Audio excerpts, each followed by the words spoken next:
여러분, 우리가 연인뿐만 아니라 가족과 친구들과 선생님들과 자주 다투거나 미워하고 실망하고 섭섭해하는 이유가 거의 이런 이유에서인 것 같습니다. 우리가 원하고 바라고 생각하는 그들만의 어떤 형상과 모습이 있는데 그들은 내가 생각하는 것들과 반대로 행동을 하거든요. 예를 들면 나는 지금 위로가 막 필요해서 친구에게 위로를 받고 싶은데 받으려고 고민을 이야기하는데 갑자기 친구가 위로를 하는 게 아니라 팩트로 그냥 이렇게 때려버리기 시작하면은 이 표정이 곤란해지기 시작합니다. 그 친구에게 실망과 좋지 않은 감정을 느낍니다. 왜냐하면 저는 위로받고 싶거든요. 위로해주는 그런 친구의 모습과 어떤 형상을 저는 원하거든요.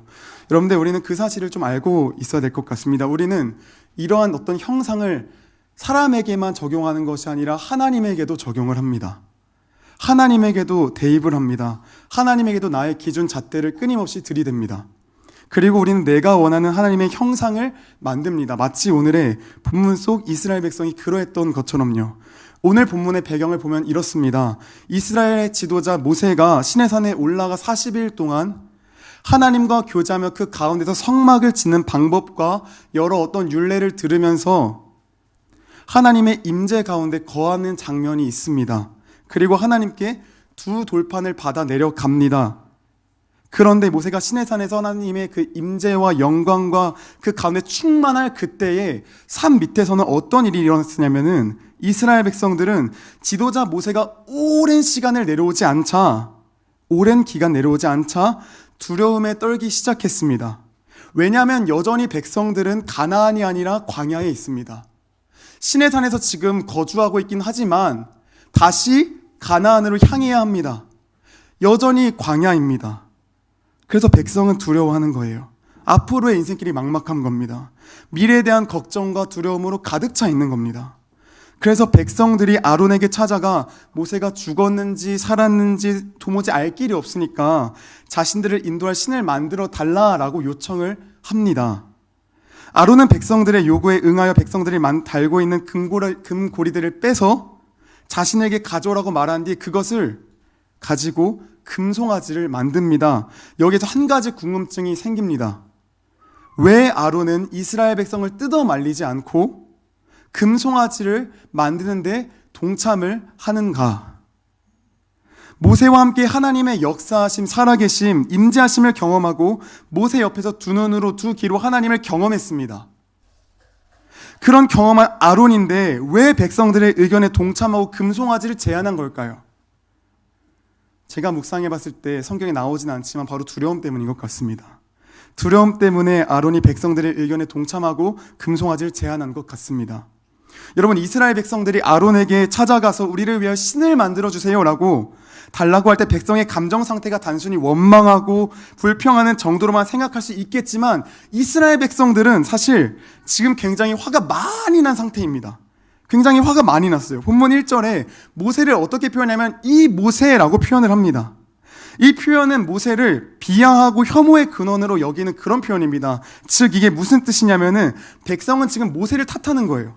모세를 탓하면서 모세가 진작에 내려왔으면 우리가 지금 두려움에 떨지도 않을 텐데 모세 당신이 지금 없으니까, 모세가 없으니까 우리가 두려움에 떠는 거 아닙니까? 그러니까 모세 때문이니까 얼른 형상을 만들어 내십시오 라고 지금 따지는 겁니다. 아론은 이런 백성이 두려운 거예요. 뿐만 아니라 아론 자신도 이스라엘 백성들과 마찬가지로 모세가 없어진 똑같이 두려웠던 겁니다. 지도자가 사라지니까 아론에게도 두려움이 몰려오는 겁니다.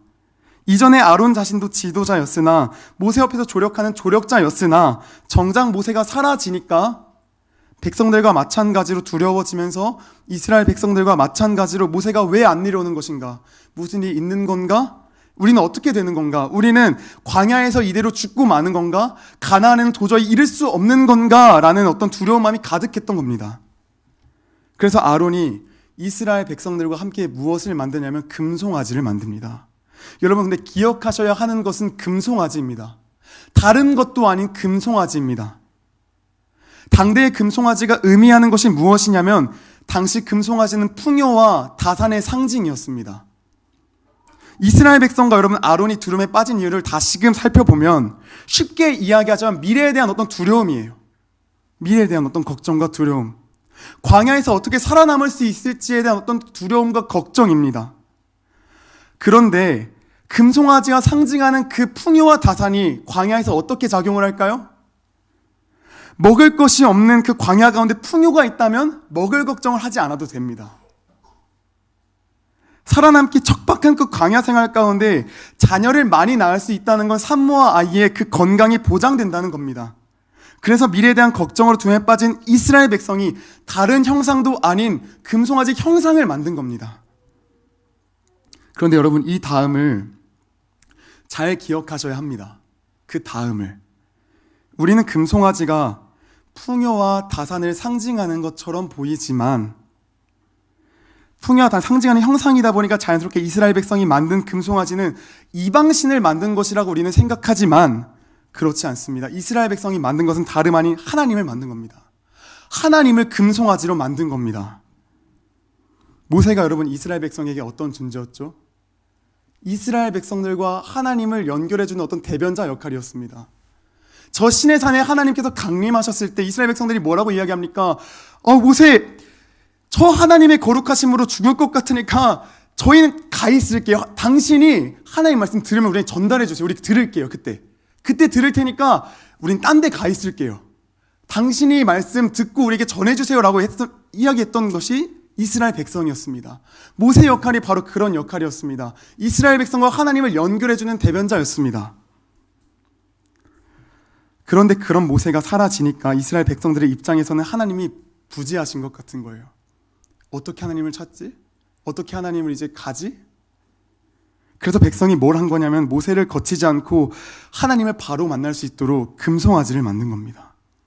모세가 안 보이니까, 하나님의 눈이 눈에 보이지 않으니까 눈에 보이는 금송아지를, 눈에 보이는 하나님을 만든 겁니다. 여러분, 이스라엘 백성들은요, 하나님에 대한 그 무수히 많은 경험을 했습니다. 애굽을 탈출하게 하신 그 하나님의 능력을, 광야를 지나 시내산에 이르기까지 수많은 하나님의 능력을, 시내산 가운데 임재하신 그 하나님의 임재의 영광을 경험했습니다. 그리고 하나님을 믿었습니다. 그런데 이스라엘 백성들은 하나님이 어떤 분인지를 몰랐습니다.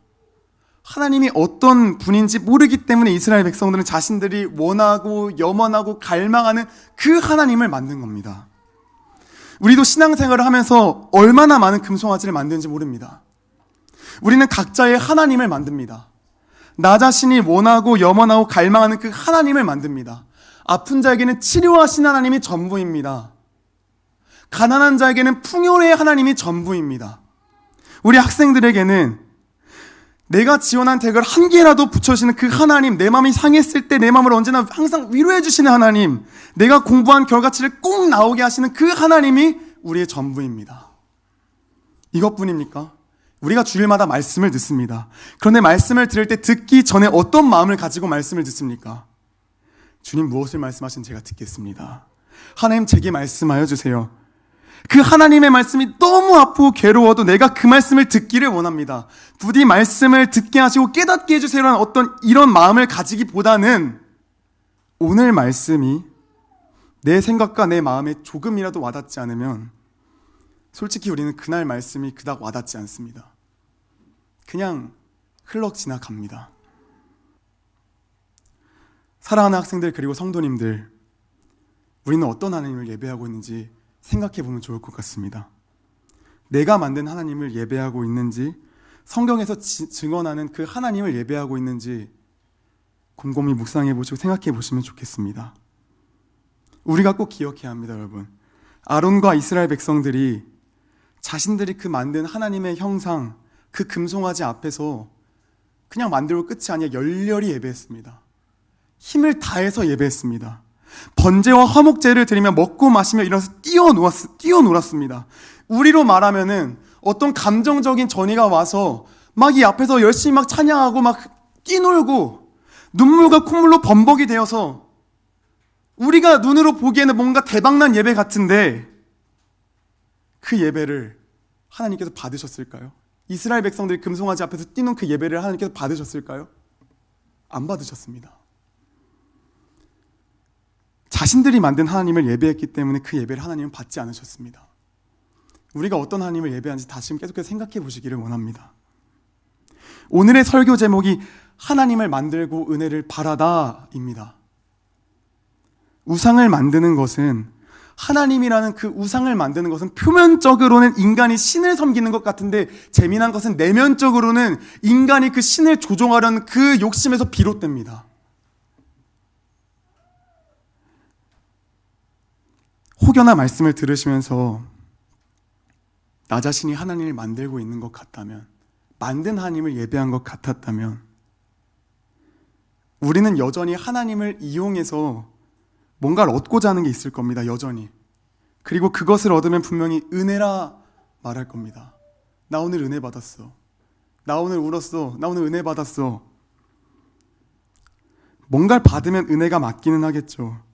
병이 회복되고 경제적으로 좀 나아지고 대학의 문제가 좀 해결되고 친구와의 관계도 좀 회복되고 공부가 좀 잘 되면 회사 생활도 좀 무난하면 은혜죠.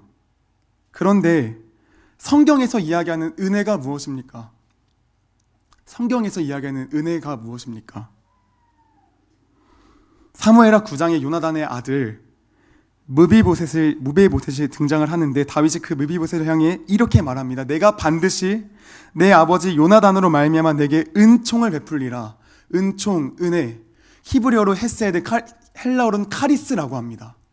이 헤세드, 카리스, 이 원어적으로 이 뜻이 무엇이냐면 허리를 굽히다입니다. 허리를 굽히다. 우리는 예배를 드리면서 뭔가 마음이 뜨거워지면 은혜 받았다고 고백합니다.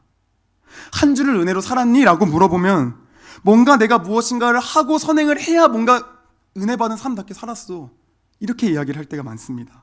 그런데 여러분, 은혜라는 것은 허리를 숙이는 겁니다. 머리를 조아리는 겁니다. 하나님 앞에 조아리고 또 조아리는 것입니다. 그래서 은혜 받았다는 것은 이런 겁니다. 하나님, 제가 살아오면서 저는 좀 잘난 인간인 것 같았는데 저 좀 괜찮은 사람인 줄 알았거든요. 하나님의 은혜로 이제야 제 위치를 깨닫네요. 이제야 제 위치를 깨닫네요. 저는 우주에 티끌만도 못하고 나 스스로 어떤 선한 일도 할 수 없고 하나님 앞에서 아무것도 할 수 없는 전적으로 타락하고 무능한 인간이네요. 정말로 하나님 앞에 자랑할 것 하나 없는 그런 연약한 인간이네요. 그런데 그럼에도 불구하고 여전히 나를 사랑하여 주심에 감사합니다. 이런 나를 기다려주시면 하나님 감사합니다.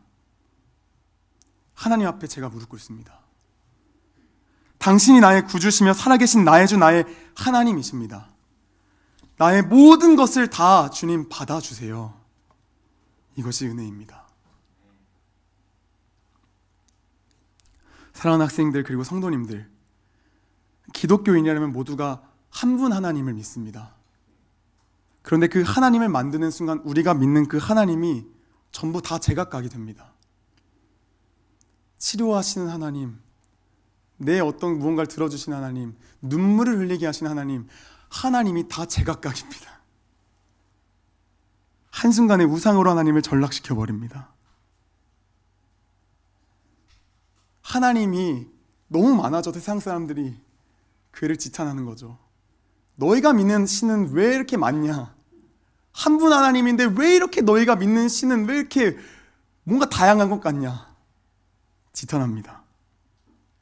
그런데 은혜가 무엇인지 깨닫는 그 순간 우리는 하나님을 나의 주, 나의 하나님, 창조주의 자리로 모시며 나는 그분의 피조물인 것을 깨달아 그분 앞에 머리를 조아리며 모두가 한 분 하나님을 믿게 되는 겁니다. 우리가 왜 어떤 하나님을 원하죠? 내가 원하는 어떤 결과치가 있습니다. 그런데 은혜의 하나님, 나의 주 나의 하나님, 창조주 하나님을 떠올리면 어떻게 되죠? 그 결과를 무엇을 주시든 감사입니다. 무엇을 주시든 감사입니다. 그래서 똑같이 엎드리게 됩니다. 똑같이 고개를 숙이게 됩니다. 사랑하는 학생들, 그리고 성도님들, 함께 말씀으로 삶을 살아내면 좋겠습니다. 말씀을 삶으로 살아내면 보고 싶지 않아도 나의 무지함과 그 연약함, 그리고 무엇보다 나라는 사람이 참 죄가 가득한 인간임을 보게 됩니다. 나라는 사람이 누군가를 사랑할 수 없고 하나님의 계명을 나의 힘으로 행할 수 없는 존재임을 발견하게 됩니다. 여러분, 우리는 해봤자 금송아지만 만듭니다. 뭔가를 해봤자 금송아지밖에 안 됩니다. 예수 믿고 솔직히 무엇인가 할 수 있을 줄 알았는데 아무것도 할 수 없는 존재임을 날마다 깨닫게 됩니다. 그렇게 나라는 사람이 깨집니다. 그런데 재밌는 거는요, 나라는 사람이 깨지게 될 때 동시에 이런 죄인을 구원하신 하나님의 사랑을 더욱이 깨닫게 됩니다. 더 깨닫게 됩니다. 그리고 하나님의 사랑을 깨달으면 깨달을수록 전보다 하나님을 더욱 사랑하게 되어 날마다 간절히 기도하게 됩니다. 나라는 사람이 내 힘으로 말씀을 살아낼 수 없다는 것을 알기에 말씀을 살아낼 수 있도록 하나님의 일하심을 간구하게 됩니다. 그리고 마침내 우리는 사랑할 수 없는 자를 사랑하게 됩니다. 그런데 그때에 나의 행함이라고 이야기할 수 있을까요? 수백 번, 수천 번을 실패했습니다. 그래서 압니다. 이젠 뼈저리게. 나는 못하는데 왜 됐지? 하나님이 하셨구나. 와, 하나님이 아니면 이게 안 되는데 하셨구나.